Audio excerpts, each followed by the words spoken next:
মেঘ ছুঁই ছুঁই উচ্চতায় চীনের এই সেতুটি বিশ্বের সবচেয়ে উঁচু সেতু। নদীর সমতল থেকে 565 মিটার বা 1854 ফুট উপরের এই সেতুটি তার উচ্চতা দিয়ে পথচারীদের অবাক করে। চীনের গুইজু প্রদেশে অবস্থিত এই সেতুটির নাম বেইপানজিয়াং ব্রিজ, যা ডুজ ব্রিজ নামেও পরিচিত।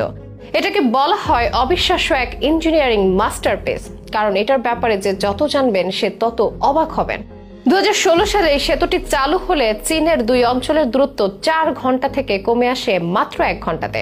সেতুটি লম্বায় প্রায় 1341 মিটার। এই সেতুটি বেশ কয়েকটি আধুনিক প্রকৌশল চ্যালেঞ্জ অতিক্রম করে এবং গুস্তাভ লিন জেনথাল স্বর্ণপদক লাভ করে, যে সেতু নির্মাণে নোবেল পুরস্কারের সমতুল্য বলে বিবেচিত হয়। সারা বিশ্বের সবচেয়ে আলোচিত সেতু চীনের এই বেইপানজিয়াং ব্রিজ। কেমন ছিল এটা নির্মাণ ইতিহাস, ব্যয় হয়েছিল কত টাকা, এই সেতুকে ইঞ্জিনিয়ারিং এর এক বিস্ময়কর নিদর্শন বলা হয় কেন, জানাবো বিস্তারিত।